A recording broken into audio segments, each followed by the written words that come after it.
Hello everyone, and welcome to another video. Today, Maddie and I will be talking about all of the books we read during October. This has been a pretty relaxing month, I'd say, but I kind of took my time with the books I read this month, so at least for me it'll be kind of a shorter wrap-up. We read the same amount. Yeah. So we have our tea because our brother told us that we did not drink tea in our videos anymore, so we do have tea this time. Okay, so the first book that I read is The Haunting at Bonaventure Circus by Jaime Wright, and I listened to the audiobook, and I gave this one 2 stars. So Jaime Wright's books are dual timelines, so there's a modern day time and a historical timeline, and so this one was like set in a circus, and there's this girl who taken in by the circus master, and her leg, I think, was born crooked or something, so even the circus didn't really want her, so the guy who owns the circus took her in, and she is kind of like, she's kind of an outcast in her family, an outcast in society. She wants to be at the circus, but he won't let her be, and so that's the historical timeline, and then the modern timeline is a lady and her son come to the town that the circus was in, and they start to uncover a mystery of someone's sister had died, and so they kind of start to uncover this mystery. And honestly, I did kind of like it, but I really hate the writing style, and I hated a lot of the choices that she made, and I don't know what it is about. I thought I was gonna like these books so much, but I just can't really stand them, so yeah, I wouldn't really recommend it. The first book that I read this month was From Darkness 1 by Jill Williamson. This is a very, very long book, and it took me a really long time to read, but I really did enjoy it. We've talked about this series many times in our videos. We'll probably link one where we talk about book 1, but this third book just wrapped up the series. They were able to defeat the darkness. It's probably not too much of a spoiler, and I really did enjoy it. I just love when a series gets developed and all of the characters, they work so well together because they're so fully developed, and you know them, you know how they act and how they act with each other, and I just loved the humor in it, but also I just loved coming back to all the things that I had forgotten. I kind of forgot how slow they move though, because when I got to this one, I had not realized that so much stuff hadn't even happened yet, but I still really, really enjoyed this one, and I think it's probably one of my favorites in the trilogy. The next book I read is Recorder by Cathy McCrumb, and I gave this one 5 stars. So this was part of our 2023 TBR, so I've been really wanting to read this all year, and I finally read it, and I really enjoyed this. So this is a dystopian sci-fi book, and set in a world where all the orphans and unwanted children are trained up to be these recorders, where they're not allowed to have any emotions, and they just like stand around and watch all the rest of the normal people to record and make like documents so that the government can see what is happening and everything. So this is about Recorder, who is a recorder. They don't actually have names, and she goes on her first mission, and her recording device gets broken, so she is not shocked every time she has an emotion. So this is kind of her journey as she's trying to figure out what it's like to be like a real human, and I don't really know what it was about this book that made me like it so much, but I just loved reading it, and it was just so interesting having the main character be someone who's not allowed to have any emotions. It honestly sounds kind of like a boring book, but it was really interesting, and I'm really excited to read the next books. Next I read Legion, The Many Lives of Stephen Lead by Brandon Sanderson. This is, I think, 2 or 3 stories. I'm not exactly sure how this series works, but anyway, I gave this book 2 stars, I think. I really wanted to like this. I think I heard about this from Chantel, and it sounded really interesting.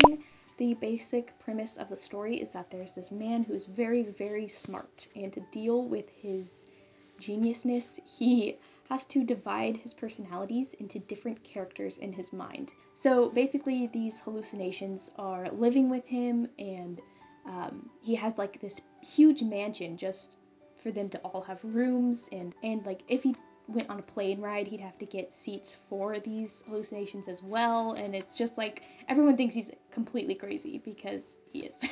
And so it is a really interesting and unique idea that I was super excited to read about.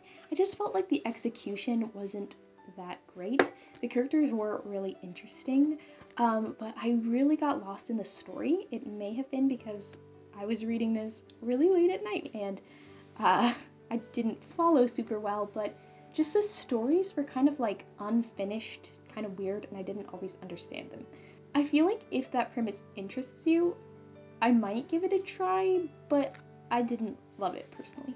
The next book I read is All the Truth That's in Me by Julie Berry. I got this book when we went to Powell's City of Books, and I was really excited to read this. I've read one other book by Julie Berry, and both of them I'm quite conflicted on what to think. So I gave this one 4 stars, though I'm not quite sure what I should have done. So this is about a girl who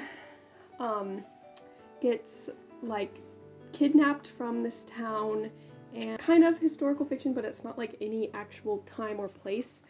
And so the whole town thinks she gets kidnapped, and for like a year or two, and then she eventually like comes back to the town, and her tongue has been cut out and she cannot talk. So it's written in a really interesting way where it's kind of like her journal, sort of, but it's not really journal entries. It's kind of stream of conscience, but I definitely enjoyed reading this, but it does have a lot of heavy things in it, which kind of made me a little conflicted on it. But I did really enjoy it, and it was really interesting. I've never read any book like it before. The next book I read and actually listened to was The Theft of Sunlight by Intisar Kahnani. This is book 2 in the Dauntless Path series, and it was a series that Maddie recommended to me. And when I read book 1, she said that I might like book 2 better, and that was definitely true. I really, really enjoyed this one. I gave it 4.5 stars.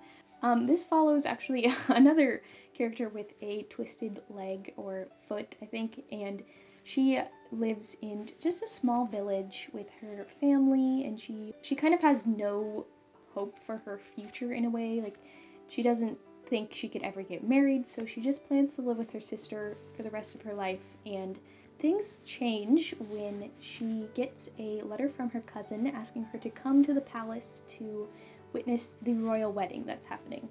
So she decides that she's going to go, and when she's there, she becomes the lady-in-waiting to the princess, who is the main character in the first book, Thorn. And when she gets to the city, she realizes that the problem with the Snatchers is even worse there than in her village. And basically what happens with these Snatchers is that children will go missing, and if they ever return, they will be completely changed and just not who they were before. Well, isn't their mind gone? Yeah. So they basically can't remember anything, and so it is very much on her heart to try to put a stop to this, or just do anything she can to help. And so as this happens, she gets into lots of different adventures in trying to put a stop to this. So like I said, I really, really enjoyed this book.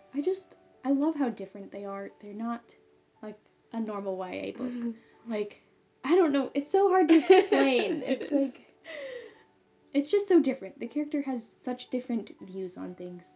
She doesn't want to go against her family's wishes. She doesn't want to just be rebellious. She wants to change things, but for more of the right reasons. I accidentally skipped a book, so I actually read I Must Betray You by Ruta Sepetys before All the Truth That's in Me, and this is a historical fiction set in 1989 in Romania, and this follows a 17-year-old boy named Christian. So Christian is blackmailed by the secret police to become a spy for them and to spy on this American family that his mother works for. This is just another solid historical fiction. I've loved pretty much every book that I've read by Ruta Sepetys. They're just really well written and very interesting, and I'm really glad that she wrote about this time period because I have never read or seen any other books about this. So yeah, I would really recommend this if you like historical fiction. So then I read and also listened to A Darkness at the Door by Intisar Kahnani. This is book 3 in the Dauntless Path series. This is one you didn't enjoy as much, right? I mean, I did mostly, but then there were just some things I didn't really like as much as the other ones. I feel like I liked this one more. I enjoyed this for the same reasons as book 2. It just completed her story and wrapped up a lot of things that didn't get resolved in book 2. The next book I read is the Hawthorne Legacy by Jennifer Lynn Barnes, and I listened to this one, and I rated it 3 stars. So this is an extremely popular book series, and it is a contemporary series, which is not usually my favorite.